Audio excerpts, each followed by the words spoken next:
It's wrapped up like a condom. We got it. Can we just say we're Continuum, not Slayer? Okay. I don't know. Well, say you're Animosity. Right. What's Animal City. what's going on, guys? We're Motley Crue. Fucking kickstart my fucking heart, dog. Right. I'm Nikki Six. Girls. Check out our new album. There you go. Hi, this is Tom Sundgren with Capital Chaos TV, and we're here with Continuum. Would you guys like to introduce yourselves and what you play? Yeah, totally. I'm Riley. I'm the vocalist. I'm Chase. I play guitar. I'm Nick. I play bass. All right, so we're here at the Boardwalk in Sacramento. These guys just got done playing a killer set. So yeah, how did you guys think of starting off the tour send-off? What'd you think about Sacramento in general and stuff? It was rad, man. Fucking crowd was super energetic. You know, it seemed like everyone was having a lot of fun. Good response. Hanging out over at merch. You know, fucking people were super stoked. The general response for like the whole new album in general has been pretty awesome, and it showed tonight for sure. Yep. So yeah, Design Obsolescence is the new album that came out a few weeks ago, and follow up to Hypothesis in 2015. Was there any conscious things going into the writing, whether it be lyrical themes or the sound of the music that you wanted to do different, or was it kind of just flowed naturally or anything like that? Yeah, I mean, the first album was more of like a concept album, and the second one was kind of just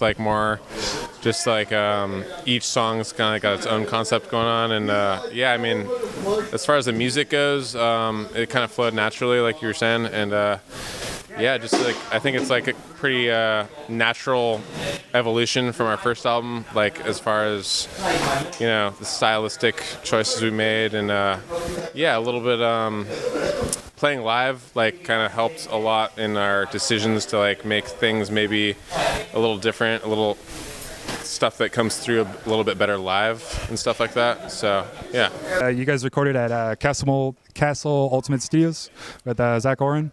How was the process there? Were you guys there for a couple days, and how did it all go?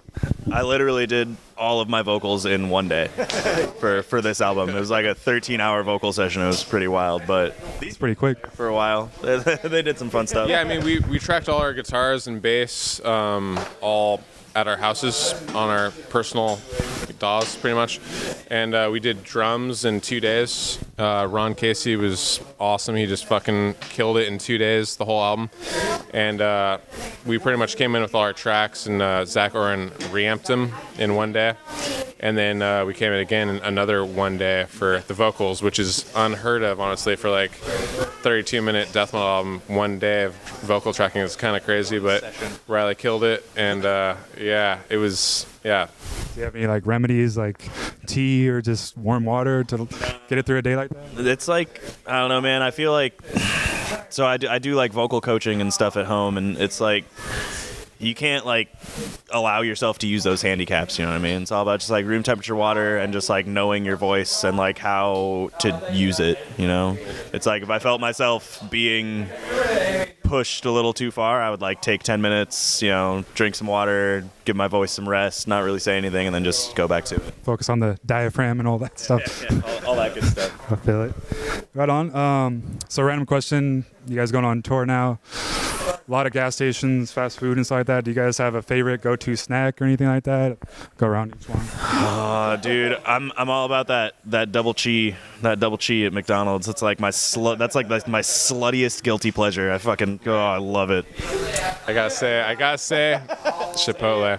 I would walk 18 minutes, no longer, but if it's in an 18-minute radius from where I'm at, I'll walk there. Still pretty healthy. It's worth paying guac. But it's healthier than any other fast food. So Health is subjective. right, Anyway, tour isn't healthy. Yeah. So So yeah. Oh man, I'm down for whatever. Yeah, whatever. As long as it doesn't have sour cream or mayo, I'm super chill. No sour cream. I like sour cream and mayo. You're one of those. You're one of those guys. No white sauce for you. All right.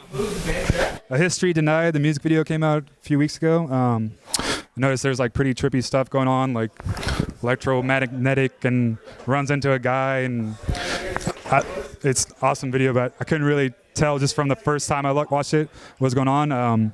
You guys want to describe more the director and what happened, lyrical themes, I guess?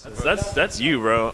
Well, okay. There for any of it. Right. So it's loosely based on the loose concept of like the album title, Design and Obsolescence, but really Michelle Nisbet and Marshall directed and produced it, and they kind of came up with the story themselves. And yeah, it's I mean, you got to watch it for yourself, but people compare it to like a Black Mirror episode or something. Yeah. But yeah, it's you know, a guy is drunk at the end of the night, wanders into a guy, offers him like a strange device, and gonna have to watch the video to find out the rest. But yeah, I think it's a pretty good you know, match for like the loosely based concept of the record.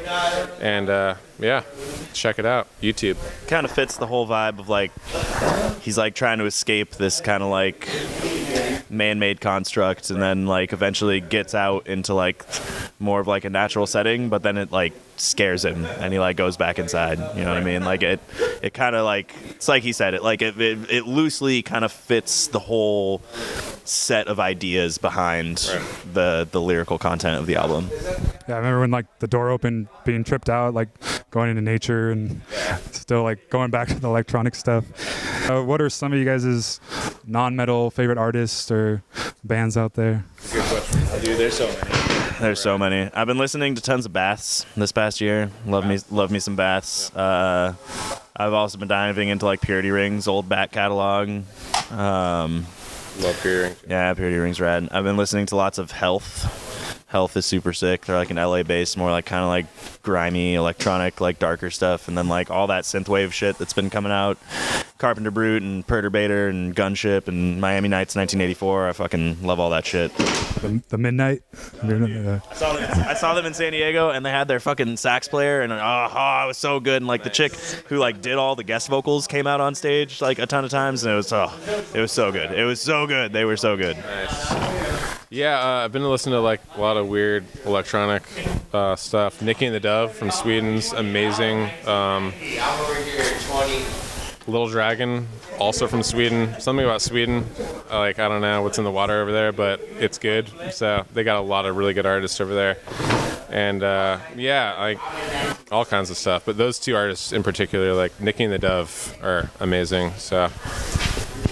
Been listening to a ton of Wesley Willis with my dog lately. Yeah, dude, getting into that rock and roll McDonald's. Yeah. Wesley Willis with your dog. I've heard that song. That's my favorite part. Right on. So this question's kind of towards Chase. So like, I know you have a lot of projects in the past, and you were just in Scour and stuff. Do you have like more projects coming up in the next year, or is it like Continuum the main focus, or? Continuum is the main focus, but I definitely have a couple other projects in the works. I got Conflux, Montreal-based band. When I was living in Montreal, I formed this death metal collective. We don't even call it a band. It's like a collective of musicians, a lot of guest vocalists and guitarists and all kinds of stuff with my buddy Tommy McKinnon from Neuraxis and Augury. And yeah, that album's coming out either late this year or early next year. Another full length. We got an EP already out. Other than that, some stuff I can't really talk about specifically yet, but it'll be released within the year. So yeah, at least a couple other projects for sure. Yeah. And I was curious, with Scour, like the band members there, did you like always know them, or is it like mutual friends, or like?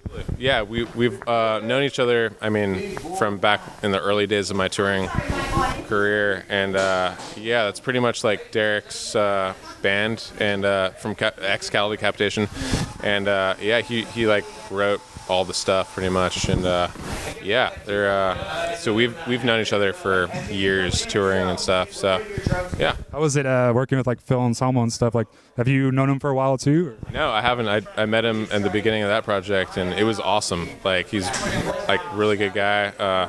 We actually stayed on his ranch for like a week practicing before the don't even know what it was, some show we were doing, and yeah, great experience. Really cool guy. A lot of crazy stories, as you can imagine, and yeah, it was fun to say the least. Yeah. He's got like at least like 6 other bands going or something like everything with his record label and stuff. Is there any like particular bands you would love to tour with upcoming in the next year or two, or off the top of your heads, or? I mean, like, it would be sick, I guess, to like do some cool like artisan era tours. I mean, other unique leader bands would be fun too, but you know, like hitting the road with like Inferi would be cool. You know, I know Equipoise just dropped a record, but I don't know if they tour that much. And then you know, I don't know. There's tons of good tech death bands I'd like to tour with for sure. Right. Psychroptic would be awesome to tour with, honestly. I've always been a huge Psychroptic fan, and yeah, that would be cool. I'm really good friends with the guys in Beyond Creation from Montreal. That would be a fun tour too, to name one of hundreds probably. But yeah, I'll stop there. Spawn of Possession, I'm looking at you. Right. You need to get together. We need a Spawn and Continuum tour. Come on. Seriously, the reunion. Tour. Yeah. Odious Mortem too. So yeah, like, you guys have particular more tours lined up ahead, or can't really talk about it right now, or want to do Europe, Canada, or anything? We've got something in the works that we can't really announce right at this moment, but definitely planning on touring more in the next year for sure. Yeah. Right on. And then are you guys doing Bay Area Death Fest again this year? We haven't had an offer come through, but you know, if they hit us up, we'd be down for sure. Yeah. Awesome. Hell yeah. Anything else you guys would like to say, fans or anything out there? Check out the new record, Designed Obsolescence, if you have not already. It's a banger, as the kids say. It slaps. All killer, no filler. That's right. There it is. Check out Design Obsolescence, out on Unique Leader Records. Killer album. Check it out and go buy it. This is Tom Sundgren with Capital Chaos TV. We'll catch you later.